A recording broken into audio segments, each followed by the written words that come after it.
Hello, everybody. Welcome to Where's Your Next? Wearing the Overcomer shirt today. I want to talk about resiliency. So, back in November, I want to tell the story of what happened in my job search and how we got to this point. So, back in November, I was at a concert with Switchfoot.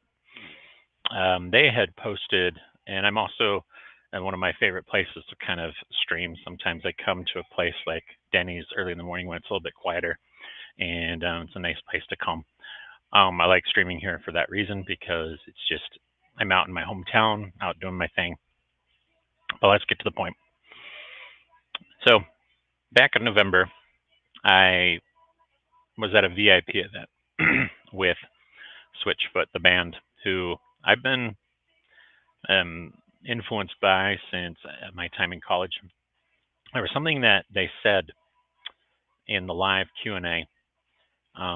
We had an opportunity to be intimate with them, and just at the venue, we just had a conversation. And it was interesting because it was like a few weeks before my current transition. I wasn't anticipating the transition. It kind of hit me, but I'll get to that in a minute. So they basically said that day, I asked them point blank, what was the inspiration for their song Dare You to Move? And Dare You to Move is a very powerful, powerful, powerful song. It was on the movie A Walk to Remember. And in that movie, um, the main character, his name is Landon, figures out that he's going to be facing a really tough challenge as his girlfriend comes down with cancer, and so he has a decision to decide, um, which is basically where he decides, how he's going to react to the situation, what he's going to do to really be at his best. What is he going to do with the circumstances? How is he going to help her get through that? And it's a very interesting um, point of view because he had to move. He had to make a choice, and he chose to be positive. He chose to stay focused. He chose to do the right thing, and he stood by her side. It wasn't easy. So when I asked them why it was that they chose that phrase, and what the song meaning was, they basically said it was at a time where the world was saying no in everything. They had doors closed. They had moments where things were hitting them right and left. They had a wide variety of things that were coming at them, and obstacles were plentiful. And with that said, what happened? They told the world they wrote this song, Dare You to Move. And then they decided, were they going to quit their music, or were they, which would require them dropping out of college and going down the path that the world had said to them that was what they should do? They chose to make their music. Now, in that scenario, what happened was is they went on to put this song on their main album, the one that made them become famous, um, The Beautiful Letdown. And that was 20 years ago. So in November 4th, I asked them this question, and they answered in this way, and they said, Dare You to Move was about challenging the circumstances, challenging, you know, their move when it seemed like everything else was insurmountable. All the obstacles were against them. Now, 3 weeks after I attended that event, I got a call from my current boss at the time, and he goes, I'm in a difficult position. I can't keep you. And it's not because of anything you did, and essentially what he said. And he later wrote me a letter of recommendation. It was very kind of him to do that. Now, we are 3 months into this job search. 3.5 now. Actually, it was the end of November. Yep, it's about 3 months, 3.5. So I want to kind of talk about how it feels when you're in the job search, and your resiliency is a factor that must take you to the next steps. Okay. How do you do that? Well, let's talk about that. The resiliency factor of your life is very, very powerful. It is a key element of your future success. It is a key element of everything you're doing. So, when you feel like, I'll give you an example. Yesterday, I I got 3 DoorDash orders in a row, and they were frustrating. One was $3 for 10 miles. Another one was $2 for 5, and I got a couple others that just weren't worth my time. So I sat back and I go, okay, what do I do in this situation? What does resiliency require me to do? So I went home and I took care of some things that I could take care of, and it was a remarkable moment. I think I had to, really think through it and ponder the reality of what I was doing and why. And I think that's, job search is really like that. You have to decide what you're doing and why, and keep at it. There have been so many times where I've said to myself, ugh, on this job search, man, I'm so dang close. Why can't just someone say yes? Well, there's a number of factors that dictate that. Last year, 2 years, over a 2-year period of time, uh, the tech companies overhired. This created a glut of recruiters on the market that normally wouldn't be out there. So thus, many of these organizations are taking their time. Now, I'm in final moment here of job search, where it is the final stage of the job search journey. I think I've got 3 potential offers that could come down. Uh, 2 organizations are looking at references. I had a second interview with another company, which I think I did very well on. So I anticipate within the next 24 to 48 hours, I may have as many as 3 offers, if not 4. Now, it could be less. I don't know. But I do know that this moment is one where I've been before. I've been very, very close to several opportunities that had offers that were in the pipe, but budget got pulled, or something happened at some point where I got to the very end of the process, and I think they had a referred candidate in the mix that they knew, and so that does happen. And in this environment where many recruiters have been laid off, what is the number one thing that you have to do at this point in time? It's stay resilient. It's stay true to your core principles. Stay true to your inner compass. Um, Yesterday, I spoke about being bold on my presentation for Hire Easy, and that's really the battle we need to fight. There have been so many times where I sit back and I go, okay, am I going to make it? And is this going to happen? Um, you make calls into your network, and your network doesn't have any leads. They don't have anything for you at the time. You've worked every angle you can think of. You've applied to multiple roles. You've gone to conferences. You've gone to everything. But then there's a point in time where you start to break through. Now, let me explain what this is. This is a time for resiliency. It is a time for understanding. It is a time to be patient. It is a time where your focus in life and in your journey must be stronger than the obstacles that you're facing, which is why that is so critical. There are so many moments where the world's going to tell you no. It's going to put in your path a challenge, and that's where this word comes in, overcomer, right? So I don't know what you're dealing with, what you're going through right now, but motivation is one of the key things.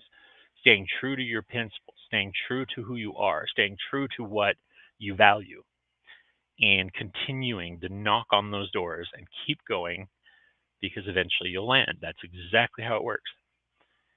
There is a direct correlation to the amount of activity in job search that results to outcomes and phone calls and whatnot and all the above. So I'm going to try something today.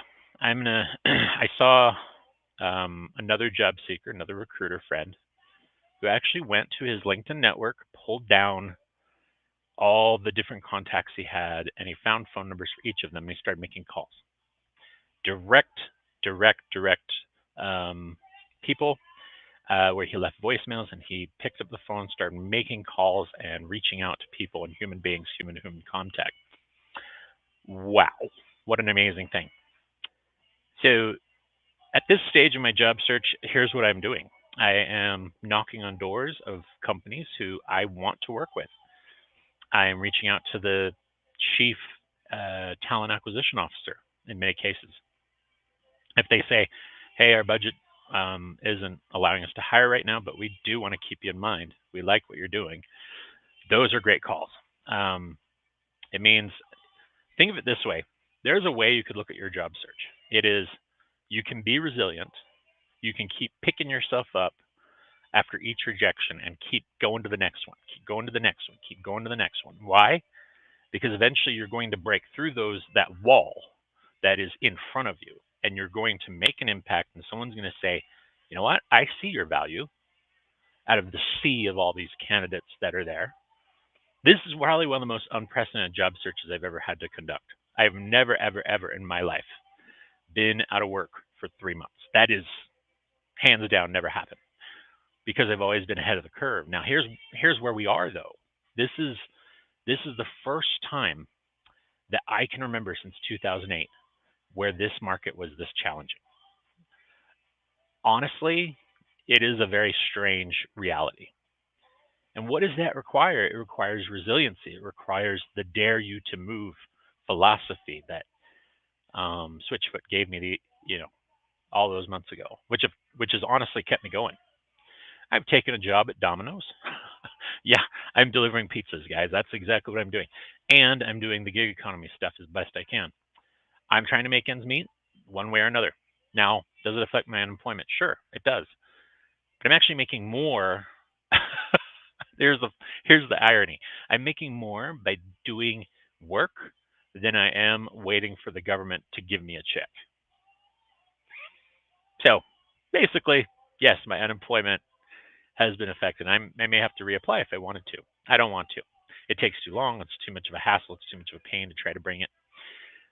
So I'm just doing what I need to do on my own. Um, so I think it's interesting. I just had Shally Steckrell stop in here, and I love you, by the way. This is a gentleman who's looking for work as well. I'm very impressed with him. So I think it's important to say that the Dare You to Move philosophy is really about being your best self. It's also being about creating your own opportunities. So today, I'm going to follow the lead of my friend. Like I was saying, I'm going to go and just pick up the phone and make calls, grind out some calls to my network. And at the same time, I'm going to keep applying to roles, keep going.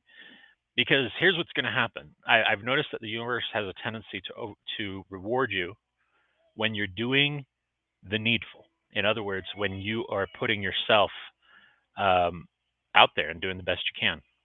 So as I wait this week for the final call on 3 of my opportunities, one of which I think is going to happen this week for sure, and then the 2 others, they're possible, they will come. I don't know if you can hear in the background, but something just popped up. It is, oh man, who is this? It's a song by, oh gosh, I'm trying to remember her name. It's The Climb by Miley Cyrus. Right in this Denny's, this just came on. And you know what's interesting about that song? At another critical point in my life, that was a song that came on, and it kept me going. I might get emotional. We are in the climb, guys, in 2024. You got to keep going. Be an overcomer. Keep fighting. You got to keep doing what you're doing, no matter what. What an amazing thing. I'm seeing amazing people put comments in my chat today, and they're making me emotional. The climb is what you need to do. Keep fighting, everybody. Keep doing what you can. This is going to be a good week, and I'm getting emotional because some of my favorite people have put some comments in my chat today. I am blessed to have this network that I have. So keep going, keep fighting, keep making it happen. Dare you to move. That's the message today from the Where's Your Next Vlogcast. Resiliency is the power that you have, and it will make you come full circle. I want to just say thank you to Lori for popping in here. Um, she's amazing too. Just the network that you have, the people that you reach out to, the people that you connect with, all the conferences you attend, all the things that you do make a difference. Somewhere as a job seeker on this journey, you're going to find that moment that defines you, and don't lose sight of your core values. That's the power behind Where's Your Next. That's the power behind Dare You to Move. So as I said that story in the beginning, I'm just so amazed at what I learned from John Foreman that day at the Switchfoot concert. In that intimate moment where he looked me in the eye and he says, "You know what you need to do in your life. You have the keys and the factors to succeed." And the influence still to this day, I remember that conversation where he looked me in the eye and he said, "Your best year is coming yet." Little did I know 3 weeks later that the job search would happen. But here we are, and amazing things are coming. I'm about to hop on another call where I'm helping job seekers in TA. But I want you to know I appreciate everybody who hopped in today. I appreciate those who listened. Always believe in yourself. Always believe in the power of resiliency. It is what will get you through anything. Be an overcomer. That's the message from Where's Your Next today. Signing out. Until next time. We'll see you soon. Mike out.